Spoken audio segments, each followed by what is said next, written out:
ఓమస్తం ప్రక్షాళ్య ఆచమ్య కేశవాయ స్వాహ నారాయణాయ స్వాహ మాధవాయ స్వాహ పునరస్తం ప్రక్షాళ్య. ఈ పెళ్లి ఎలా జరుగుతుందో నేను చూస్తాను. ఆవేశపడుకురా, అవతల అర్థం జరుగుతుంటే ఆవేశపడకుండా చూస్తూ కూర్చుంటావా? ఆ తర్వాత వీడు బాధపడుతుంటే వీడిని చూసి మనం బాధపడుతూ కూర్చోవాలి. గోవిందు, ఈ ఆవేశాలు ఎక్కడికి దారి తీస్తాయని నాకు భయంగా ఉందిరా. ఈ పరిస్థితులు ఎక్కడికి దారి తీసినా నేను లెక్క చేయను. నా రాధను నేను కాపాడుకుంటాను. అమ్మా ముహూర్త సమీపిస్తుంది, పెళ్లికు మాత్రం తీసుకురండి. అలాగే అలాగే రండమ్మా. లంబోదరస్త వికటో విఘ్నరాజో గణాధిపం ధూమకేతుర్గణాధ్యక్షో బాలచంద్రో. ఎక్కడికో పోయింది. రాధ కనిపించడం లేదా?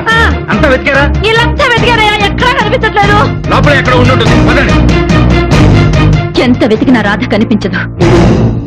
రాధ నేనే పంపించేశాను.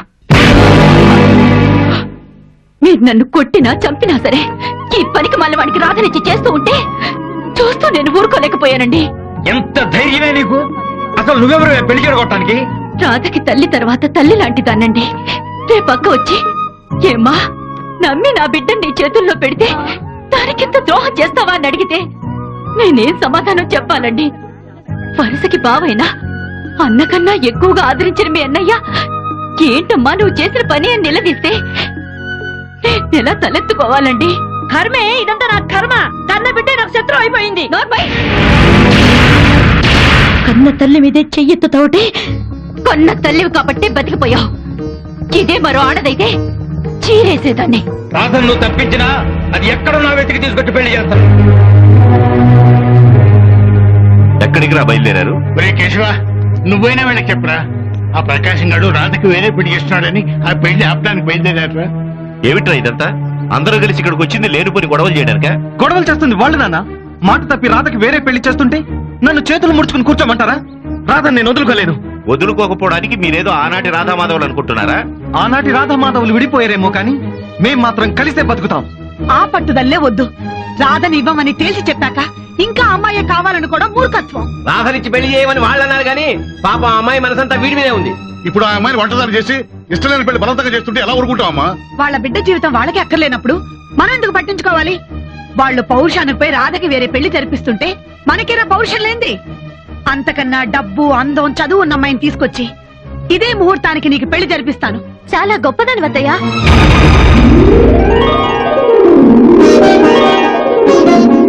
అమ్మాయి రాధ, నువ్వు ఇక్కడికి ఎందుకు వచ్చావమ్మా? పెళ్లి కూతుర్లా మీ గడపలో అడుగు పెట్టాల్సిందాన్ని ఇల్లు వదిలి వీధిలో అడుగు పెట్టాల్సి వచ్చింది. ఎందుకో తెలుసా అత్తయ్య? మీ పంతాలకి పౌరుషాలకి మా జీవితాల్ని నాశనం చేస్తుంటే చూస్తూ ఊరుకోలేక. మీరు నాశనం చేయడం ఏంటమ్మా?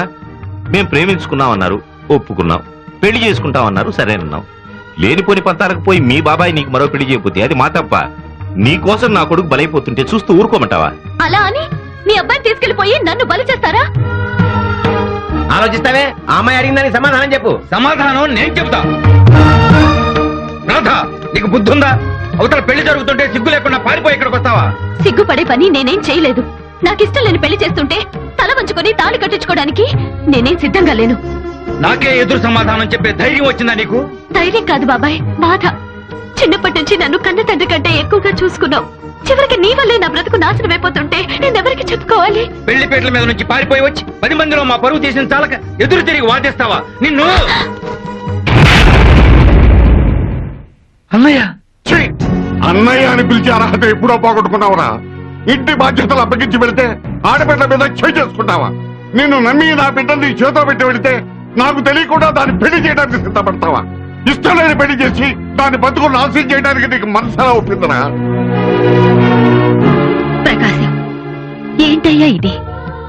చిన్నప్పటి నుంచి నిన్ను బిడ్డలా చూసుకున్నందుకు నా కన్న బిడ్డకి ద్రోహం చేస్తావా? రాధని నీ చేతులతో ఎత్తుకుని ఆడించావు.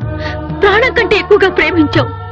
అది కూడా మాకన్నా ఎక్కువగా నిన్ను ప్రేమించినందుకు ఇదా నువ్వు దానికి వేసే శిక్ష? చివరికి నీ బిడ్డ మెడలో నువ్వే ఉరితాడు బిగించాలని చూస్తావా? ఇన్నాళ్ళు నా తమ్ముడు నీడలా తోడున్నాడని గర్వపడ్డా. నీ అత్త పెత్తనం చేస్తే గంగిరెద్దులో తలాడిస్తూ ఇంట్లో వాళ్ళందరికీ మనశ్శాంతి లేకుండా చేశావు. నీకు నీ ఎత్త మాట ఇంట్లో అధికారమే ముఖ్యం అనుకుంటే ఈ క్షణమే ఆస్తులు బతుకు విడిపోతావా? వ్యవహారం ఇంతవరకు వచ్చాక మనం కలిసి ఉండటం నాకు ఇష్టం లేదురా. నన్ను క్షమించన్నయ్య. తొందరపడకండి మావయ్య. ఉమ్మడి కుటుంబంలో అందరూ ఒకరినొకరు అర్థం చేసుకోవాలి, చేసిన తప్పులు క్షమించుకోవాలి, ఆప్యాయతలు పెంచుకోవాలి, కానీ ఆస్తుల్ని పంచుకుని విడిపోకూడదు. నా వల్ల మీ ఇద్దరి మధ్య మనస్పర్ధలు రావడం నాకేమాత్రం ఇష్టం లేదు. నేను ఏ అనుబంధాలైతే కావాలనుకున్నానో వాటిని మీరు కాదనుకోవద్దు. నీ మాటల్లో ఉన్న నిజమేమిటో అర్థం కాక నీతో పందానికి దిగానయ్యా. సెలయేళ్లను వదిలిపెట్టి ఎండమావుల కోసం పరిగెత్తినందుకు తగిన గుణపాఠాలే ఎదురయ్యాయి. నగరాల్లో నాగరికత పెరిగిందే తప్ప నలుసంత మానవత్వం ఎక్కడా కనిపించలేదు. అయితే పందెంలో మా వాడి ముందు ఓడిపోయినట్టనా? ఆయన ఎక్కడ ఓడిపోయారు? మీ అబ్బాయిని అల్లుణ్ణి చేసుకుని మా ఇంటికి తీసుకెళ్తే మావారే గెలిచినట్టు. ఇందులో గెలుపోవటముల ప్రసక్తే ఉందమ్మా. మన కుటుంబాల్లో మనస్పర్ధలు తుఫాన్లో వచ్చాయి, తీరం దాటిపోయాయి. బావా, మరి నా పెళ్లి సంగతే?